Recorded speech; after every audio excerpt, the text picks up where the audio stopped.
Are you a fan of the show Peacemaker, or you just like glowy neon text? Either way, it's guaranteed to make your titles pop. Let's jump in Fusion. We got our text plus. We're going to set our font up to something blocky, like maybe impact. Size this up a little bit, and let's go into layout, and let's actually switch just the path. And we'll just make a couple of clicks here. We switch over to this little mouse with the plus sign. See if we can flatten these out a little bit. Click the ends, and just give it a little curve. Now let's set up the glow. First, we got to come into the shading tab on the text. We're going to change the color of element 1. Let's make it orange, and let's change the opacity. Something like that. Then let's go to element 2. We'll enable, change the color to this lighter orange, and we can play with the thickness a little bit. It's already looking pretty decent, but we can do better than that. Select our template, hit shift space, add a glow, and one more. And we're just going to come in and adjust these levels. We'll turn the first glow way down, maybe 1 on the sides, and turn the glow down to like 0.3, maybe even 0.25. And then come into the second glow, and you want to set this one just slightly higher than your first glow. Maybe glow size to like 4, and turn the glow down to like 3, 3.5, something like that. Now we're going to shift space and add a blur. Bring this off in the empty space and run our template into it. All right, let's view this, and we're just going to up the blur just a little bit, and we're going to add a soft glow. Do that, and we can play with the threshold and gain. Turn the glow size up pretty high, but we don't want the gain that high, and it'll take a little bit of playing. Maybe threshold, something like that. Gain like 0.5, 0.6. Glow size to about 30-ish.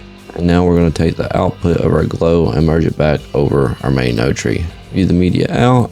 We're pretty close to the show title, but let's up this glow size. Up the gain a little bit more. Go to the threshold.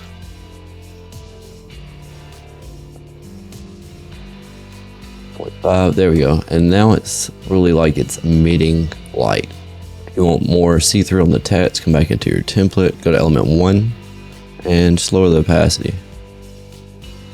If you want the border to pop more, go to element 2, and you can increase the thickness. You can also play with opacity here. Something like this, and we're done. Now, if you want to add an animation, let's go into layout, uncheck this, right click here for shape animation. Let's go about frame 40 and recheck it. Go back to the beginning. What we're going to do is right click, hold, and select all of our points, and we're just going to move it all down. Now it should animate up, and we can come into the spline. Smooth that, right click, go to ease, maybe out cubic. Your animation is a little bit too slow, so we can click off and select just this end key point. Click, hold alt, and just drag it closer. Maybe frame 30. Let's see how that looks. It's a bit better. We could probably make it faster by just playing with these curves.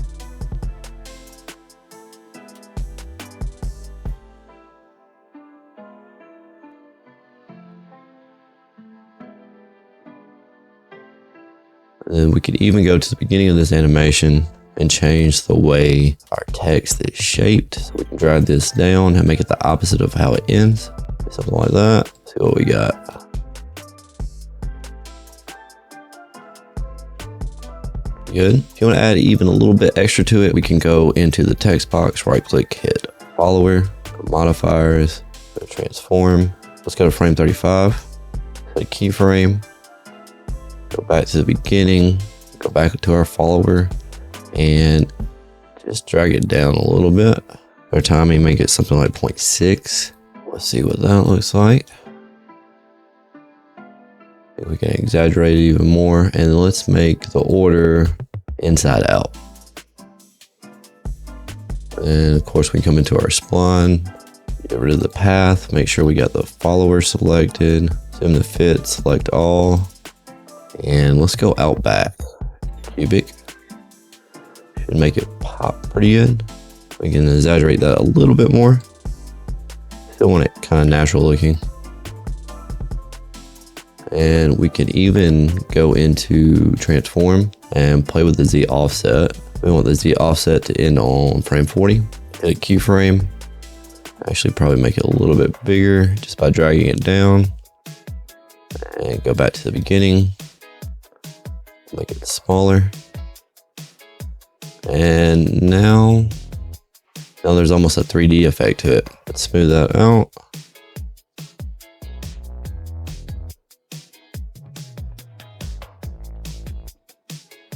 Let's do in cubic for this one. And it of course has the same inside out and delay as our XY offset. All right, let's view it on the edit page. Like, comment, and subscribe. Check out Easy Effects on my Ko-Fi page down below. Save 70% off a year at audio.com with my link and code SAVE70. Thanks for watching. We'll see you in the next one.